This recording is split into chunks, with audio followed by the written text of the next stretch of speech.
Savina with American Outdoor News.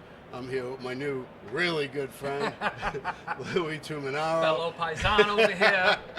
From Gunfather Restorations. Louie, it was really great meeting you yesterday. Oh, yeah.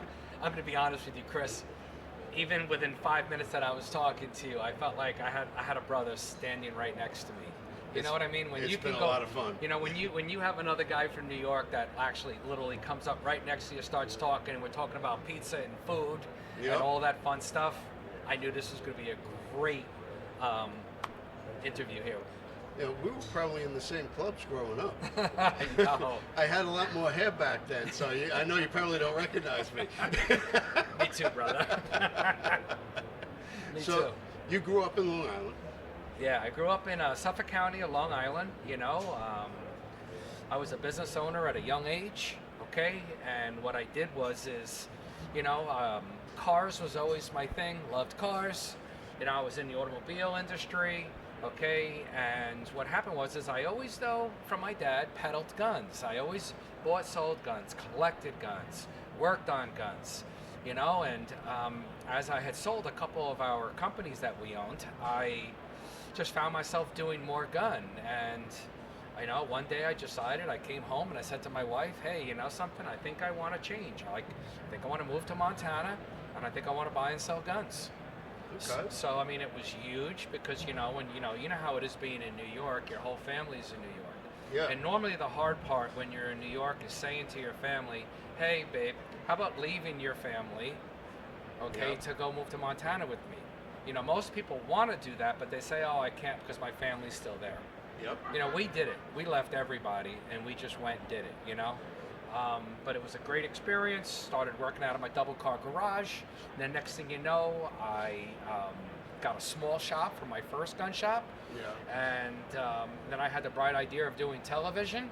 Okay, so once we hooked up with the Outdoor Channel, I knew that I needed a really nice place to film TV in, so we purchased the building property that we're in now, and now we have ourselves an absolutely beautiful gun shop. So, at what age did you start shooting?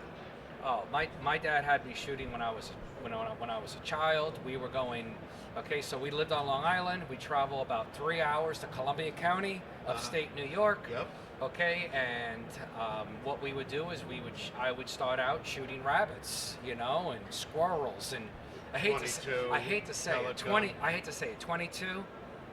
Everything we seen, we shot. Like when you're a kid, you know what I mean? Like I would shoot birds, squirrels, chipmunks, you know. But I was having a lot of fun doing that while my dad was putting blinds up for the following season or whatever, you know. But it was something in my blood.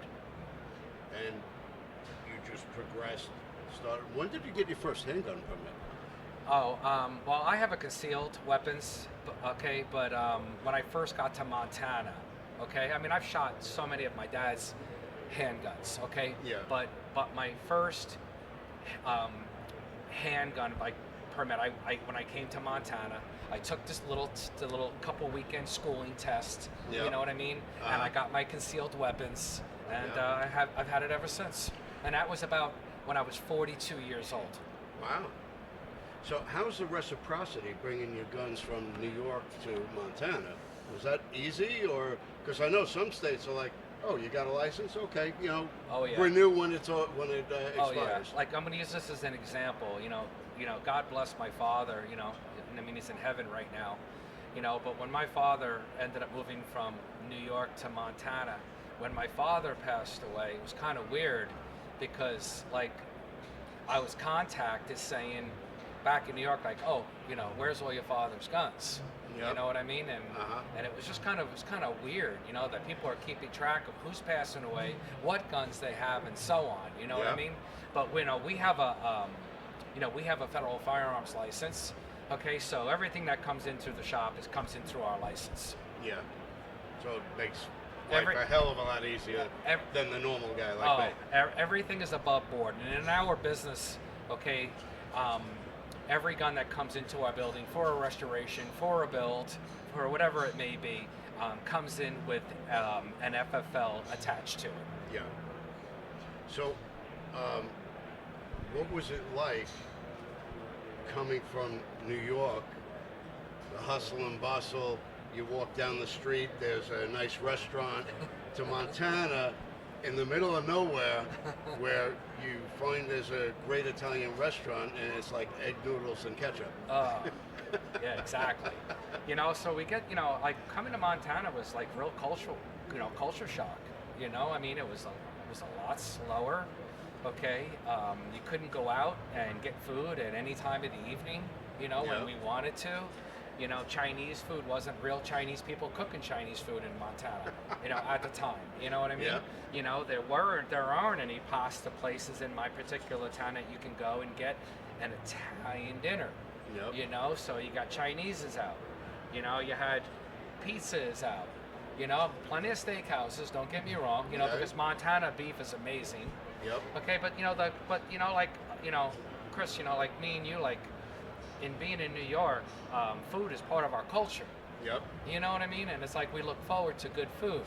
Sure. So, you know, I had to give up certain things to come to Montana, but the pace and the beauty and the way of living, like I was just in New York a few days ago visiting my daughter. My daughter just had a baby, you know? Congratulations. Thank you, man. I had a little baby girl, man. That's awesome. Thank you, man. So, you know, like I was there for a day and a half, and while I was there, I had Chinese, I had pizza, you know what I mean? Went to an Italian restaurant, you know, all within a day and a half that I was there. I got to get it in before I go back home. Yep. You know, but I try to get back to New York a lot. You know, probably 3-4 times a year I get back. Is that what you miss most about New York, the food? Yeah, I have Aside from family. Yeah, but I have to admit, this time going back, you know, last week going back, I have to truly say that I drove to New York this time.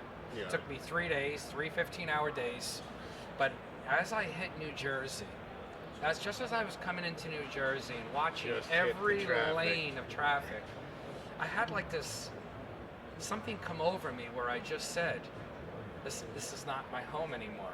Yep. Okay, traditionally it is, but it's not my home anymore. Like, I don't want this race. I don't want this, you know, anymore. Yep. If anything, like I am looking as we get older to slow down. Yeah. And you're like, you know, like when I'm in New York for the day that I was there, I come to a traffic light, okay, and like I'm not sitting there staring at that light with my foot on the brake and my foot on the gas at the same time, which obviously it seems like people are, okay, because the second the light turns green, they're beeping at you. I got people beeping at me, and I'm a New Yorker, and people are beeping at me. So I know that I have slowed down a little bit. Yeah. You know what I mean? So you relocate to Montana. You finally get your gun shop. What makes you want to start a TV show? Well, you know, it's kind of funny, you know, but I'm the kind of person that I just like I get complacent. I don't want to be complacent. You know what I mean? So everything is going great. I got this beautiful gun shop, and a friend of mine did TV out on the island. Okay, so I was familiar with production. I was familiar on how he got the TV show. Yeah. Okay, so basically, when you want to do a TV show, okay, you got to film a pilot. So you got to have a production company come into your place, film something for 3 to 5 minutes that's going to be amazing, okay, showing characters, showing what you do, and then you have to pitch that to networks. Sure. Okay, so we went ahead and did all that, okay, and we had called the Outdoor Channel, okay, and the Outdoor Channel was really, really liked our pitch, and they liked our promo that we sent them, and before you know it, in 2014, the Outdoor Channel picked us up, and we started filming with our family. Wow. Now, originally you had your whole family in the shop, there were all characters in your show. Yep. How does that affect your everyday life? You're working together, you're living together, you're eating together. You must get on everyone's nerves. Well, I seem to get on people's nerves once in a while. Each other's nerves. Yeah, not I just know. you. Well, no, I know. You know, I'm pretty type A, you know, and I'm very particular, you know, but we have a very, very close-knit family, okay? And you know, and everybody liked being on TV. You know, so they were okay with it. They really didn't know any better because they were young and they were on TV, you know? You know, but what happened was is as my family started growing, you know, this child went this direction, that child went this direction. You know, my son though did decide to come and work in the family business. Okay. So we do have Louie Jr. Like in our shop as we Okay. speak right now, you know, Awesome. and he's holding the fort down over there. But you know, and then what happens is that after everybody kind of went their own direction, what we did was we reformatted the show to Yeah. a show, okay, that we could show more gun in. So now I had a little less family to show, Uh-huh. okay, but now we're able to show our craft. So is there a particular type of firearm that you prefer more than others, or everybody has a favorite? Oh yeah, I have one. What's yours? You know, my dad's was a Smith and Wesson. My dad was just always a huge Smith and Wesson fan. I am too. Okay, but Colt is my gun. You know, like I'm a huge Colt revolver and 1911 fan. Yep. And just so happens that Colt is our presenting sponsor on our TV show. Oh. Okay, so you know, Colt is like our family. When I say family, like I go to Connecticut 2-3 times a year, and I go to the factory, and I know everybody, and we walk through the custom shop, and we walk through the factory, and I see what they're building, and the people over at Colt treat us like family. It's amazing. Yeah. It's a great relationship, and I am a huge fan of the Colt Python. There's a lot to be said about tight relationships with Yes. not just friends and sponsors. They become family, because Yes. I have that with my advertisers. Got you. Not all of them, but the ones you just know. You know, Colt, like everybody that we partner with for each season that we're on television, they all have my cell number. I have their cell numbers. For Christmas, we will text each other, Merry Christmas. Like, so it's not like I'm trying to gather sponsors, okay, just for a one and done thing. Yeah. I'm looking to establish long-term relationships so that we can grow together and offset each other. Sure. You know? Uh-huh.